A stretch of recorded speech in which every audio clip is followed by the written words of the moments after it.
శ్రీమాత్రే నమ. మిత్రులందరికీ శుభోదయం. ఈరోజు శ్రీ క్రోధినామ సంవత్సర వైశాఖ బహుళ చతుర్దశి శుద్ధ చతుర్దశి బుధవారం. ఈరోజు విశాఖ నక్షత్రం. ఈరోజు మే 22, 2024 తేదీ బుధవారం. ఈరోజు దుర్ముహూర్తం ఉదయం 11:31 12:23 వరకు ఉంది. వజ్యం మధ్యాహ్నం 1:05 2:58 వరకు కూడా వజ్యం ఇవ్వడం జరిగింది. ఈరోజు పంచాంగరీత్యా ఈ రకమైనటువంటి ఫలితాలు గోచరిస్తున్నాయి. అలాగే ఈరోజు నక్షత్రమైనటువంటి విశాఖ నక్షత్రం ఎవరికి తారాబలం కుదురుతున్నామో మనం పరిశీలించినట్లయితే భరణి, రోహిణి, ఆర్ద్ర, పుష్మి, ఆశ్లేష, పొబ్బ, హస్త, స్వాతి, అనురాధ, జ్యేష్ఠ, పూర్వాషాఢ, శ్రవణం, శతతార, ఉత్తరాభాద్ర, రేవతి. ఈ నక్షత్రంలో జన్మించినటువంటి మన మిత్రులందరికీ కూడా ఈరోజు నక్షత్రమైనటువంటి విశాఖ అనుకూలంగా ఉంటుంది. అందువలన ఇప్పుడు చెప్పుకున్నటువంటి నక్షత్ర జాతకులందరికీ ఈరోజు శుభకరంగా ఉండే అవకాశం ఉంది. అలాగే ఈరోజు రాశి ఫలాలను మనం పరిశీలించినట్లయితే మేషరాశిలో జరిగిన వాళ్ళకి ఈరోజు విశేషమైనటువంటి లాభం కలుగుతుంది. వీరు తలపెట్టినటువంటి ఏ కార్యక్రమమైనా కానీ ఈరోజు విజయవంతంగా పూర్తయ్యేటువంటి అవకాశం ఉంటుంది. వృషభ రాశిలో జరిగిన వాళ్ళకి అంతర్గత బహిర్గత శత్రువుల వలన అనేక ఇబ్బందులు ఎదుర్కొనే అవకాశం ఉంటుంది. అందువలన శత్రువుల పట్ల అప్రమత్తంగా ఉండవలసిందిగా తెలియజేయడం జరుగుతుంది. మిథున రాశిలో జరిగిన వాళ్ళకి సంతానానికి సంబంధించి శుభవార్తలు ఉంటారు. వారికి సంబంధించి తీసుకునే నిర్ణయాలన్నీ కూడా ఈరోజు సఫలమయ్యేటువంటి అవకాశం ఉంది. కర్కాటక రాశిలో జరిగిన వాళ్ళకి ఆకస్మిక ప్రయాణాలు చేయవలసిన అవసరం ఉంటుంది. అటువంటి ప్రయాణాల్లో ప్రమాదాలు ఉంటాయి కాబట్టి తగిన జాగ్రత్త తీసుకోవాల్సిందిగా తెలియజేయడం జరుగుతుంది.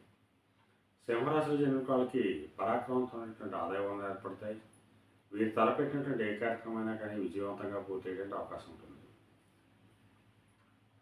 కన్యారాశిలో జరిగిన వాళ్ళకి ధనాదాయం బాగుంటుంది, కార్యజయం కలుగుతుంది, సంఘంలో గౌరవం పెరుగుతుంది. తులారాశిలో జరిగిన వాళ్ళకి ఆరోగ్యం చేకూరుతుంది, కొద్దిపాటి కార్యజయం కలుగుతుంది. వృశ్చిక రాశిలో జరిగిన వాళ్ళకి అతి సామాన్యంగా ఉంటుంది, ఆరోగ్యభంగా ఏర్పడుతుంది,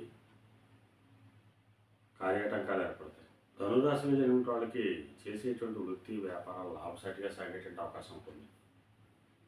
మకర రాశిలో జరిగిన వాళ్ళకి ఉద్యోగస్తులకు ప్రమోషన్ కానీ ఇంక్రిమెంట్ కానీ వచ్చేటువంటి అవకాశం ఉంటుంది. నిరుద్యోగులకు ఉద్యోగ అవకాశాలు పెరిగేటువంటి అవకాశం ఉంటుంది. కుంభరాశిలో జరిగిన వాళ్ళకి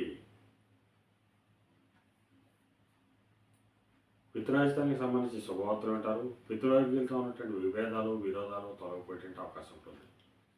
మేన రాశిలో జరిగిన వాళ్ళకి అతి సామాన్యంగా ఉంటుంది, ఆరోగ్యభంగా ఏర్పడుతుంది.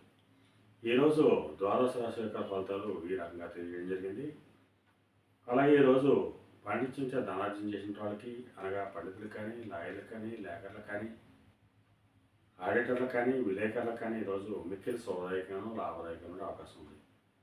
ఫైనాన్స్ రంగంలో ఉన్న వాళ్ళకి కానీ, బ్యాంకింగ్ రంగంలో ఉన్న వాళ్ళకి కానీ సామాన్యంగా ఉండే అవకాశం ఉంది. వైద్య రంగంలో ఉన్న వాళ్ళకి కానీ, జీవ సంబంధ వ్యాపారాలు చేసిన వాళ్ళకి కానీ, మత్తు పైన క్రయవిక్రయాలు చేసిన వాళ్ళకి కానీ ఈరోజు శుభకరంగా ఉండే అవకాశం ఉంది. అలాగే ఈరోజు బుధవారం. అందువలన ఆ మణికంఠ స్వామిని ఆరాధించిన, స్వామిని అభిషేకించిన సర్వశుభాలు కలుగుతాయని చెప్పి శాస్త్రీచ తెలియజేయడం జరుగుతుంది.